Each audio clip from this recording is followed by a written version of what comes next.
जय हिंद साथियों, स्वागत करते हैं आप सभी का सक्सेस वर्ल्ड एमसीक्यू चैनल पर। दोस्तों, आज की इस वीडियो में जीके जीएस प्लस मैथ्स के 50 इम्पोर्टेंट प्रश्नों को लेकर आए हैं। तो आज का सेशन आप लोगों के लिए काफ़ी ज़्यादा महत्वपूर्ण होने वाला है, तो जल्दी जल्दी से आप सभी लाइव में जुड़ जाइए। सभी को गुड इवनिंग, गुड इवनिंग। तो सेशन का पहला प्रश्न आपके सामने है, फिलोलॉजी के अंतर्गत अध्ययन होता है। बहुत ही शानदार प्रश्न है। चलिए आप सभी लाइव चैट में आंसर बताएंगे। फिलोलॉजी के अंतर्गत किसका अध्ययन किया जाता है? और देखिए, प्रत्येक स्टूडेंट को आंसर बताना है, तभी आपका प्रॉपर तरीके से रिवीजन होगा। तो यहाँ पे पहले प्रश्न का आंसर क्या होगा?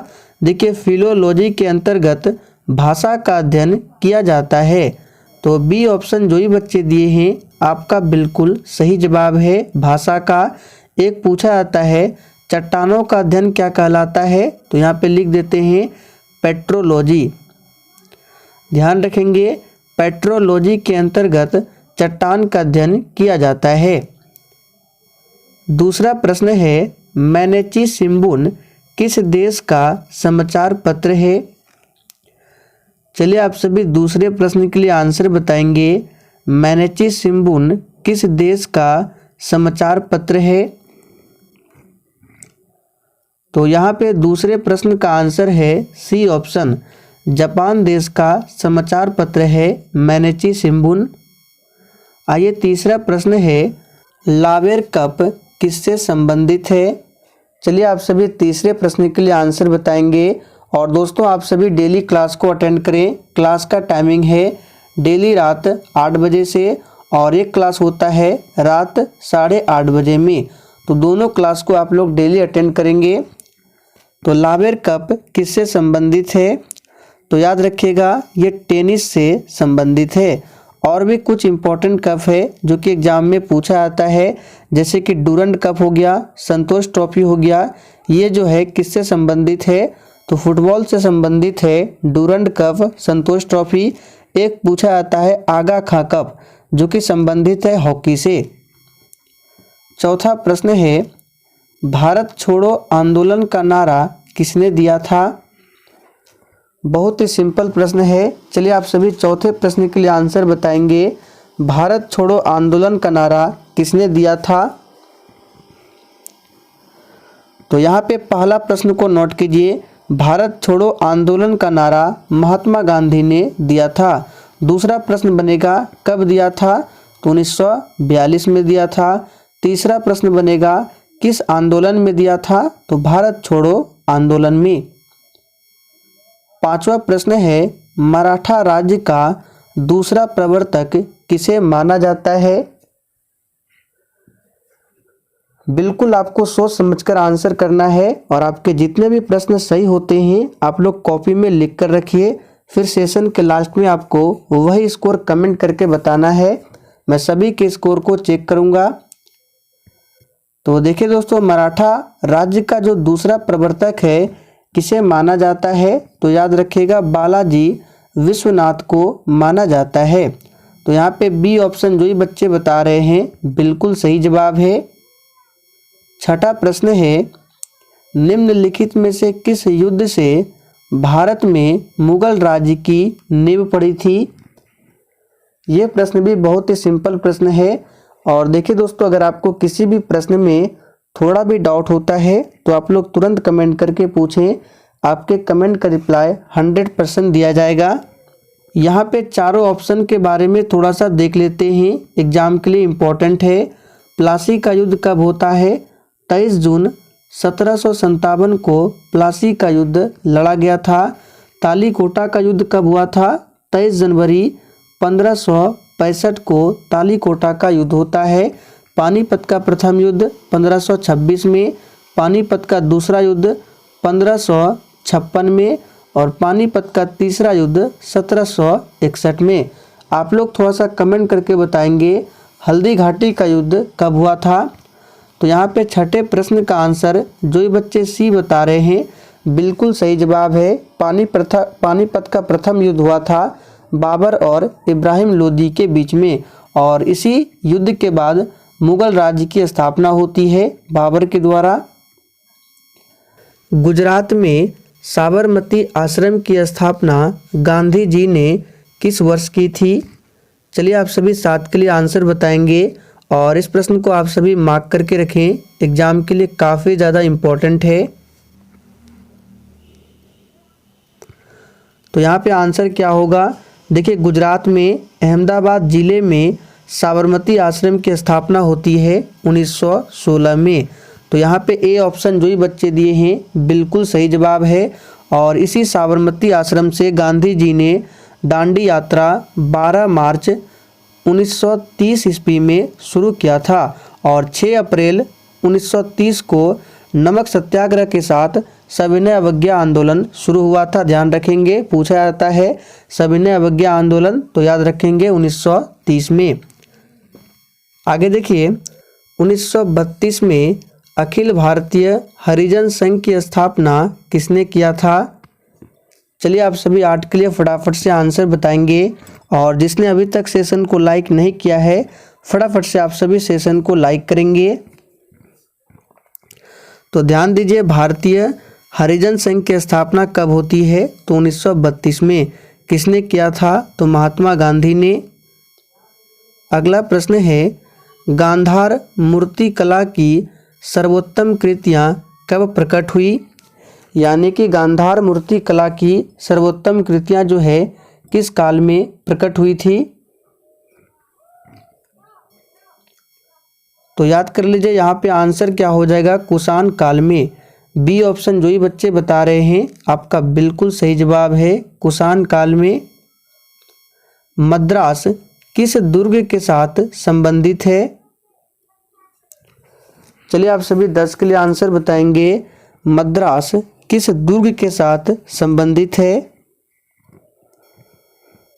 तो यहाँ पे आंसर हो जाएगा ए ऑप्शन, सेंट जॉर्ज दुर्ग, ये मद्रास में अवस्थित है। ध्यान रखेंगे।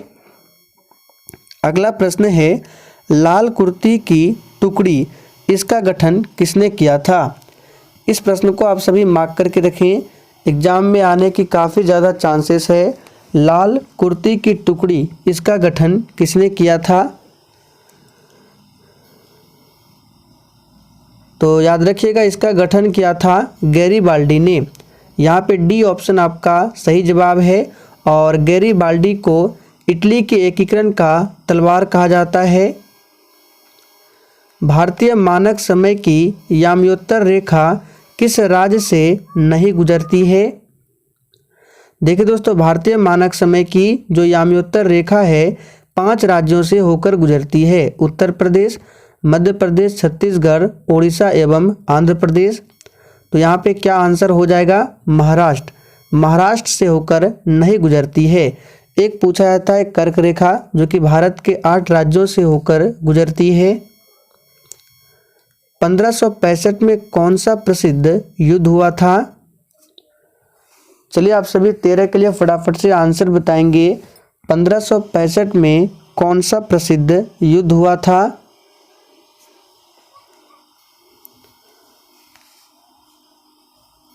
तो याद रखिएगा, 1565 में हुआ था तालीकोटा का युद्ध।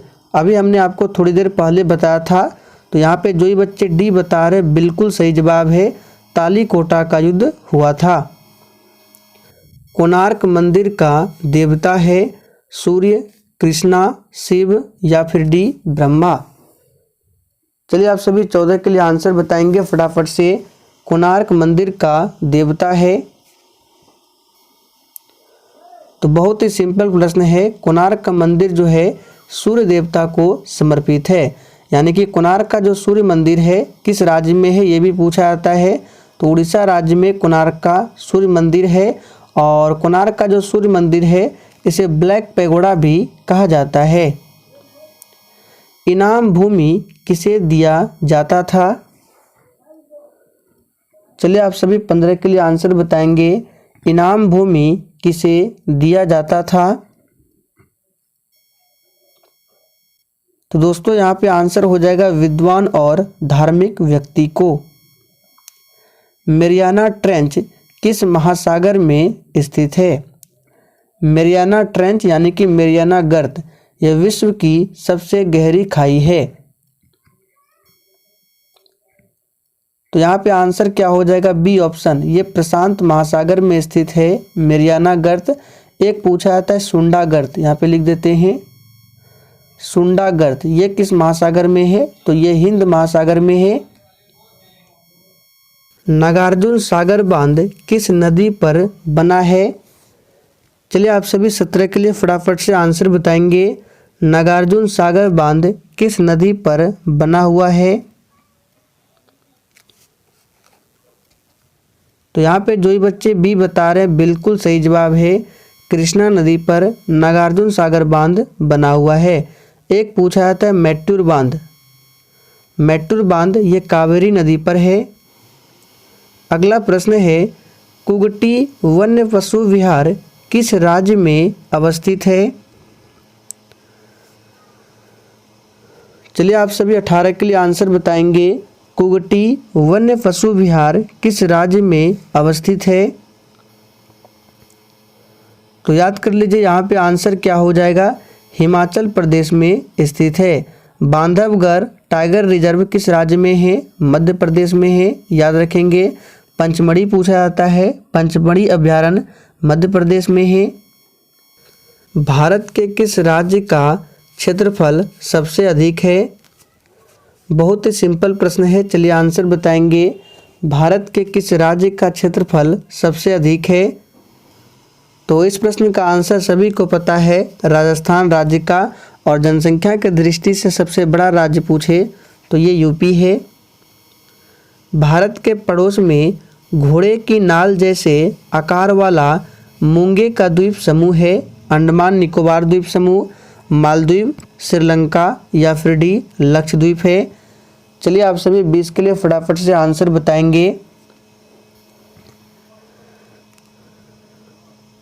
तो दोस्तों घोड़े के नाल जैसे आकार वाले मूंगे का जो द्वीप समूह है ये लक्षद्वीप है। तो डी ऑप्शन जो ही बच्चे बता रहे हैं बिल्कुल सही जवाब है, लक्षद्वीप प्रवाल द्वीप है। और लक्षद्वीप की राजधानी कहाँ है, तो कवरत्ती है, ध्यान रखेंगे। लक्षद्वीप कहाँ है, बंगाल की खाड़ी में है या अरब सागर में है। तो देखिए लक्षद्वीप यहाँ पर है यानी कि अरब सागर में है, और यहाँ पे क्या है, अंडमान निकोबार द्वीप समूह। चिपको आंदोलन मूल रूप से किसके विरुद्ध था। चलिए किसके लिए आंसर बताएंगे। चिपको आंदोलन उत्तराखंड में हुआ था, और इस आंदोलन का नेतृत्व किया था सुंदरलाल बहुगुणा ने। यहाँ पे आंसर क्या होगा, वन कटाई से संबंधित है चिपको आंदोलन। बांग्लादेश में ब्रह्मपुत्रा नदी को किस नाम से जाना जाता है। चलिए 22 के लिए आंसर बताएंगे। बांग्लादेश में ब्रह्मपुत्रा नदी को किस नाम से जाना जाता है। तो यहाँ पे जो ही बच्चे जमुना बता रहे हैं बिल्कुल सही जवाब है, जमुना नाम से जाना जाता है। ब्रह्मपुत्रा नदी को तिब्बत में सांगपो, यहाँ पे लिख देते हैं, तिब्बत में सांगपो, अरुणाचल प्रदेश में दिहांग और असम में ब्रह्मपुत्रा नदी को ब्रह्मपुत्रा कहते हैं। तो इन सभी फैक्ट को ध्यान रखेंगे। और गंगा एवं ब्रह्मपुत्र की जो संयुक्त धारा है उसको पद्मा के नाम से जाना जाता है। और आपको याद होगा हमने आपको बताया था ब्रह्मपुत्रा नदी पर ही दुनिया की सबसे बड़ी नदी द्वीप है जो कि माजुली नदी द्वीप है, असम राज्य में है। संविधान प्रारूप समिति के अध्यक्ष डॉक्टर बी.आर. अम्बेडकर ने किस अनुच्छेद को संविधान का हृदय और आत्मा कहा है। देखिए ये प्रारूप समिति, इसको मसौदा समिति भी कहा जाता है, और ड्राफ्टिंग कमेटी। तो इस ड्राफ्टिंग कमेटी के अध्यक्ष कौन थे, डॉक्टर बी.आर. अम्बेडकर थे। और इन्होंने संविधान का हृदय एवं आत्मा किसे कहा है, यानी किस अनुच्छेद को कहा है। तो यहाँ पे सभी का आंसर सही जवाब है, आर्टिकल 32 अनुच्छेद 32 को कहा है, ध्यान रखेंगे। आगे देखिए, पंचायती राज संस्थाओं को संवैधानिक दर्जा किस संविधान संशोधन से प्राप्त हुआ। वेरी इंपॉर्टेंट प्रश्न है। चलिए आप सभी 24 के लिए आंसर बताएंगे, और यहाँ से आपको 2 से 3 प्रश्न बताते हैं, सभी को ध्यान से सुनिए, एग्जाम में पूछा जाता है। तो पहला प्रश्न ये बनता है कि पंचायती राज संस्था जो है संविधान के किस भाग से संबंधित है? तो याद कर लीजिए, ये भाग 9 से संबंधित है। दूसरा ये बनता है कि पंचायती राज संस्था जो है किस अनुसूची से संबंधित है? तो ये 11वीं अनुसूची से संबंधित है। और तीसरा ये बनता है कि पंचायती राज संस्था जो है संवैधानिक दर्जा किस संविधान संशोधन से प्राप्त हुआ इसको? तो याद रखिएगा 73वां संविधान संशोधन। आप लोग थोड़ा सा कमेंट करके बताएंगे 73वां संविधान संशोधन कब हुआ था। आगे देखिए, निम्नलिखित में से कौन एक सुमेलित नहीं है? सभी ऑप्शन को ध्यानपूर्वक पढ़िए। देखिए, ए ऑप्शन में है अनुच्छेद 23 में क्या बताया गया है? तो मानव के दुर्व्यवहार एवं बाल श्रम को, ये बिल्कुल सही जवाब है। अनुच्छेद 24 में कारखानों आदि में बालकों के नियोजन का प्रावधान है, प्रतिषेध है, ये भी सही है। और अनुच्छेद 26 में धार्मिक कार्य, ये भी सही है। 29 में देखिए शिक्षण संस्थाओं की स्थापना और प्रशासन करने का अल्पसंख्यक वर्गों का अधिकार, ये 29 में नहीं बताया गया है, ये अनुच्छेद 30 में बताया गया है। तो डी ऑप्शन जो है हमारा सुमेलित नहीं है, यहाँ पे आंसर डी होगा। थर्ड वर्ल्ड शब्द का उपयोग किनके संदर्भ में किया जाता है? चलिए आप सभी 26 के लिए आंसर बताएंगे फटाफट से। तो देखिए दोस्तों, थर्ड वर्ल्ड शब्द का उपयोग जो है ये विकासशील देशों या अल्प विकसित देशों के संदर्भ में किया जाता है। यहाँ पे विकासशील देश दिया हुआ है। आगे देखिए, भारत के राज्य सरकार द्वारा खाली स्थान कर लगाए जाते हैं, यानी कि इन चारों ऑप्शन में से भारत के राज्य सरकार द्वारा कौन सा कर लगाया जाता है?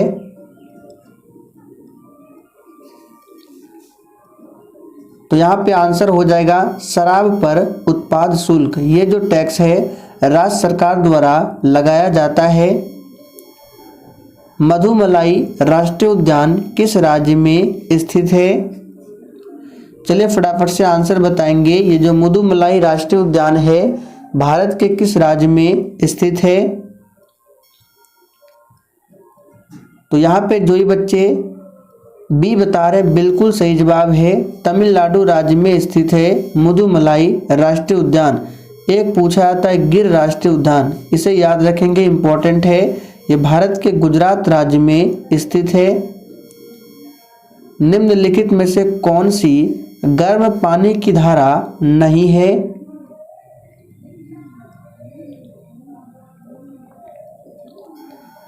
तो दोस्तों याद कर लीजिए, गर्म पानी की धारा नहीं है हम्बोल्ट धारा। ध्यान रखेंगे, डी ऑप्शन आपका सही जवाब है। विश्व कंप्यूटर साक्षरता दिवस कब मनाया जाता है? चलिए आप सभी 30 के लिए आंसर बताएंगे।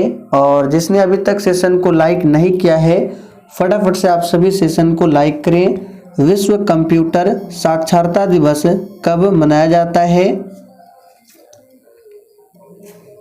तो दोस्तों ये जो है प्रत्येक वर्ष 2 दिसंबर को मनाया जाता है। तो डी ऑप्शन जो ही बच्चे बता रहे हैं बिल्कुल सही जवाब है। 1 दिसंबर को विश्व एड्स दिवस मनाया जाता है।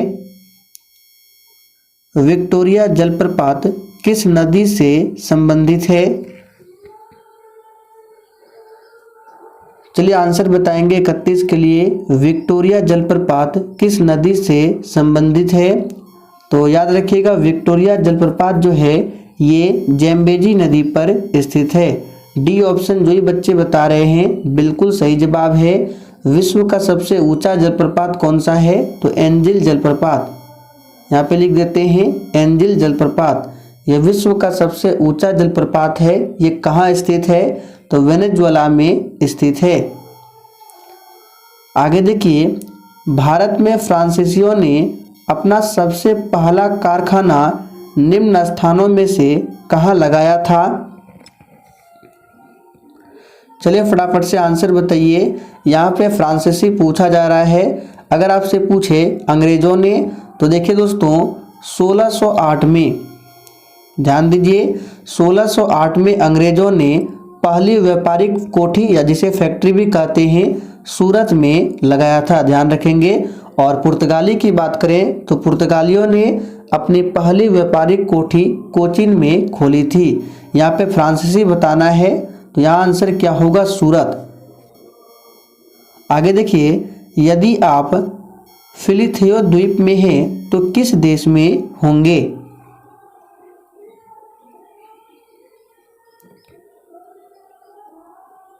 तो यहाँ पे आंसर क्या हो जाएगा, सी ऑप्शन, मालदीव में। याद रखेंगे, यहाँ पे मालदीव नहीं होगा, मालदीव, मालदीव में। और मालदीव की राजधानी कहाँ है, माले है। हंटर आयोग की नियुक्ति की गई थी। चलिए आप सभी 34 के लिए आंसर बताएंगे। हंटर आयोग की नियुक्ति की गई थी। तो यहाँ पे 34 का आंसर क्या हो जाएगा, जालियांवाला बाग हत्याकांड के बाद। तो बी ऑप्शन जो ही बच्चे बता रहे हैं बिल्कुल सही जवाब है। ये कब हुआ था, तो 13 अप्रैल 1919 को हुआ था, लॉर्ड चैम्सफोर्ड के शासनकाल में। कहाँ हुआ था, तो पंजाब के अमृतसर में। बंगाल का विभाजन कब हुआ था, 1905 में। और 1906 में मुस्लिम लीग की स्थापना होती है बांग्लादेश के ढाका में। अवमूल्यन का प्रमुख लक्ष्य होता है,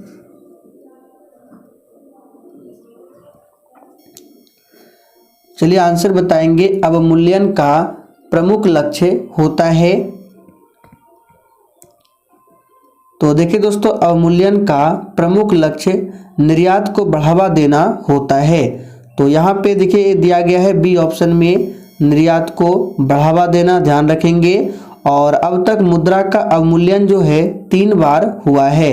1949 में, यहाँ पे डेट लिख देते हैं, 1949 में, 1966 में और 1991 में, ध्यान रखेंगे। आयात को कम करना भी इसका उद्देश्य होता है, अवमूल्यन को दोनों याद रखेंगे, निर्यात को बढ़ावा देना और आयात को कम करना। विक्रमशिला विश्वविद्यालय की स्थापना की गई थी। चलिए 36 के लिए आंसर बताएंगे। विक्रमशिला विश्वविद्यालय की स्थापना की गई थी। तो पाल वंश के शासक किसने करवाया था, तो यहाँ पे होगा पाल वंश के शासक धर्मपाल ने। तो ए ऑप्शन जो ही बच्चे दिए हैं बिल्कुल सही जवाब है, पाल वंश के शासक धर्मपाल ने विक्रमशिला विश्वविद्यालय की स्थापना की थी। आगे देखिए, अब यहाँ से मैथ्स के प्रश्न है। तो मैथ में पहला प्रश्न है, किसी त्रिभुज के कोणों का अनुपात दिया गया है 3:4:8 के अनुपात में।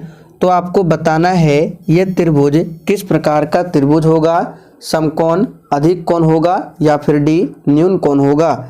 चलिए आप लोग सॉल्व करके आंसर बताइए, हम बताते हैं कैसे बनेगा। तो देखिए, त्रिभुज के तीनों कोणों का अनुपात दिया है 3:4:8 के अनुपात में। तो हम मान लेते हैं त्रिभुज का पहला कोण है 3x, दूसरा कोण है 4x और तीसरा कोण है 8x। और तीनों कोणों का योग कितना होता है, 180 डिग्री होता है। अब तीनों कोणों को जोड़ दीजिए, तो 3x 4x 7x plus 8x बराबर क्या होगा, 15x। और ये दिया हुआ है 180 डिग्री के बराबर में। तो यहाँ से x का मान निकालेंगे, तो x का मान आ जाएगा 15 से 180 को काटिए, ये 12 बार में जाएगा, तो x का मान आ गया 12। अब यहाँ से क्या करते हैं, तीनों कोणों का मान निकालते हैं। तो पहला कोण था 3x, तो यहाँ पे 3 गुने x के जगह पे क्या रखेंगे 12, क्योंकि अभी हमारा x का मान कितना आया था 12, तो 12 गुने 3 कीजिए 36। दूसरा कोण 4x, तो 4 गुने 12 48। और तीसरा कोण 8x, यानी 12 गुने 8 96। अब तीनों कोणों को ध्यान से देखिए, पहला कोण 36, दूसरा कोण 48 और तीसरा कोण है 96। तो तीसरे कोण को ध्यान से देखिए, ये क्या है, 90 से अधिक है। और आप सभी जानते हैं जिस त्रिभुज में एक कोण 90 डिग्री से अधिक होता है वो त्रिभुज कैसा होता है, अधिक कोण त्रिभुज होता है। तो ये जो त्रिभुज होगा कौन सा त्रिभुज होगा, अधिक कोण त्रिभुज होगा। समकोण में क्या होता है, तो समकोण में एक कोण 90 डिग्री होता है। आगे देखिए, यदि साइन 5 थीटा बराबर कॉस 50 डिग्री माइनस 3 थीटा हो तो थीटा का मान क्या होगा। और देखिए बिल्कुल इसी तरह के प्रश्न आपके एग्जाम में पूछे जाते हैं मैथ से। चलिए आंसर बताएंगे। और दोस्तों आज जो है थोड़ा सा साउंड ऊपर नीचे हो रहा होगा तो थोड़ा सा प्रॉब्लम है, कल से ऐसा नहीं होगा। तो देखिए यहाँ पे क्या है, साइन 5 थीटा। तो साइन 5 थीटा को किस प्रकार से लिख सकते हैं, कॉस 90 डिग्री माइनस 5 थीटा। आप लोगों ने 10th क्लास में पढ़ा होगा, cos 90 minus theta sine theta, sine 90 minus theta cos theta. तो साइन 5 थीटा को हम लोग इस प्रकार से लिख सकते हैं। क्यों लिख सकते हैं, क्योंकि कॉस 90 माइनस थीटा क्या होगा, साइन थीटा होगा। तो साइन थीटा के जगह पे 5 थीटा है तो कोई परिवर्तन नहीं होगा। बराबर क्या दिया हुआ है, चलिए उसको लिखते हैं। बराबर में है कॉस 50 डिग्री माइनस 3 थीटा। अब कॉस से कॉस कैंसिल हो जाएगा तो क्या बचेगा, 90 माइनस 5 थीटा बराबर 50 माइनस 3 थीटा। अब यहाँ से थीटा का वैल्यू आप लोग निकाल सकते हैं। तो देखिए माइनस 5 थीटा माइनस 3 थीटा, तो माइनस 3 थीटा को लेफ्ट साइड करेंगे तो क्या होगा, यहाँ पे -5 में प्लस 3 जाएगा तो ये बचेगा -2 थीटा। और ये 50 में 90 को अगर माइनस करेंगे तो -40, माइनस से माइनस खत्म, यहाँ पे थीटा का मान आ जाएगा 20 डिग्री। देखिए सी ऑप्शन में दिया हुआ है।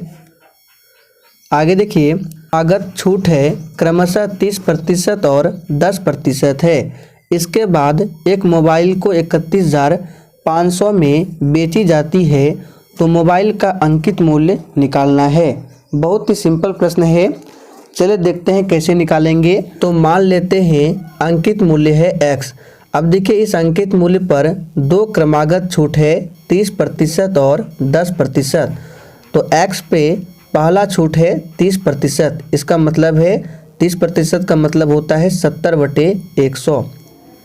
फिर दूसरा छूट है 10%, इसका मतलब है 90/100। अगर आप लोगों ने बेसिक पढ़ा है तो आप लोग आराम से समझ पा रहे होंगे। तो यहाँ पे देखिए इसको सॉल्व कर दीजिए और ये इक्वल में दिया हुआ है 31,500। अब यहाँ से देखिए एक जीरो से एक जीरो, फिर ये जीरो, तो यहाँ पे हो जाएगा 7 × 9 63/100 और बराबर में इधर 31,500। अब देखिए ये 63 से 31,500 कट जाएगा 5 बार में, यहाँ पे डबल जीरो होगा 500 बार में। तो 500 × 100 करेंगे तो ये हो जाएगा आपका क्या, 50,000। देखिए सी ऑप्शन में दिया हुआ है 50,000। आगे देखिए, यदि दो भाई तनु और मनु की वर्तमान आयु लगभग दिया हुआ है 3:5 के अनुपात में, 12 वर्ष पूर्व मनु की आयु कितनी थी यदि उसकी वर्तमान आयु में अंतर 30 वर्ष है। तो यहाँ पे देखिए दो भाई है तनु और मनु और इनकी वर्तमान आयु दिया हुआ है रेशियो में 3:5 और एक कंडीशन भी है कि यदि उसकी वर्तमान आयु में अंतर 30 वर्ष है। तो देखिए रेशियो में कितना का अंतर है, रेशियो में 2 का अंतर है और यही दिया हुआ है 30 वर्ष। तो यहाँ से एक रेशियो का वैल्यू निकालेंगे तो ये हो जाएगा 15। अब यहाँ से तनु की वर्तमान उम्र निकालेंगे तो एक रेशियो का वैल्यू है 15, तो 3 रेशियो का वैल्यू कितना हो जाएगा, यहाँ पे लिखते हैं 3 रेशियो का वैल्यू हो जाएगा 45 और मनु की वर्तमान उम्र यानी 5 रेशियो का वैल्यू हो जाएगा 75। अब देखिए क्या दिया हुआ है कि 12 वर्ष पूर्व मनु की आयु कितनी थी। तो यहाँ पे देखिए मनु की आयु क्या निकला है, तो यहाँ पे देख सकते हैं 75। तो 75 में बोल रहा है 12 वर्ष पूर्व, तो 75 में 12 को माइनस करेंगे तो ये हो जाएगा 63 वर्ष। तो यहाँ पे आंसर क्या हो जाएगा, सी ऑप्शन। चलिए आगे बढ़ते हैं। पंडवानी किस राज्य का प्रचलित लोक नृत्य है। चलिए आप सभी 41 के लिए आंसर बताएंगे फटाफट से। पंडवानी किस राज्य का लोक नृत्य है, तो याद कर लीजिए ये छत्तीसगढ़ राज्य का लोक नृत्य है। अगला प्रश्न है, अष्टछाप के संस्थापक कौन थे। चलिए आप सभी 42 के लिए आंसर बताएंगे। अष्टछाप के संस्थापक कौन थे? तो इस प्रश्न का आंसर है डी ऑप्शन, स्वामी विठलनाथ अष्टछाप के संस्थापक थे। केवलादेव घाना पक्षी विहार कहाँ स्थित है? और जिसने अभी तक सेशन को लाइक नहीं किया है, फटाफट से आप सभी सेशन को लाइक करें। इसका पीडीएफ आपको टेलीग्राम पर मिल जाएगा। तो केवलादेव घाना पक्षी विहार आप सभी जानते हैं राजस्थान राज्य में स्थित है। नल सरोवर पक्षी अभयारण्य कहाँ स्थित है? चलिए आप सभी 44 के लिए आंसर बताएंगे। तो दोस्तों नल सरोवर पक्षी अभयारण्य जो है ये कहाँ स्थित है? तो ये गुजरात में स्थित है, ध्यान रखेंगे। नंदन कानन वन्य जीव अभयारण्य कहाँ स्थित है? चलिए 45 के लिए आंसर बताएंगे। अभयारण्य से संबंधित एक प्रश्न आपके एग्जाम में पूछे जाते हैं। तो नंदन कानन वन्य जीव अभयारण्य जो है ये उड़ीसा राज्य में स्थित है। भारत का सबसे प्राचीन स्मृति ग्रंथ कौन है? चलिए 46 के लिए आंसर बताएंगे। तो बिल्कुल सही आंसर दिए हैं। भारत का सबसे प्राचीन स्मृति ग्रंथ जो है ये कौन सा है? मनुस्मृति है। बांदीपुर राष्ट्रीय उद्यान कहाँ पर स्थित है? चलिए 47 के लिए आंसर बताएंगे। बांदीपुर राष्ट्रीय उद्यान कहाँ पर स्थित है? तो दोस्तों ये कर्नाटक में स्थित है, ध्यान रखेंगे, इंपॉर्टेंट प्रश्न है। झेलम नदी का उद्गम स्थल कहाँ पर स्थित है? चलिए आप सभी 48 के लिए आंसर बताएंगे। झेलम नदी का उद्गम स्थल कहाँ पर स्थित है? तो याद रखिएगा ये शेषनाग झील से निकलता है। तो ए ऑप्शन आपका सही जवाब है। झेलम नदी का उद्गम स्थल कहाँ है? तो शेषनाग झील है। आप लोग कमेंट करके बताएंगे नर्मदा नदी कहाँ से निकलती है? मानस वन्य जीव अभयारण्य कहाँ स्थित है?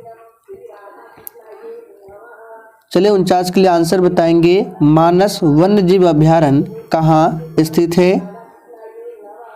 तो बहुत ही सिंपल प्रश्न है, ये असम में स्थित है। आखिरी प्रश्न है, उत्तकों का अध्ययन क्या कहलाता है? चलिए आप सभी 50 के लिए आंसर बताएंगे। उत्तकों का अध्ययन क्या कहलाता है?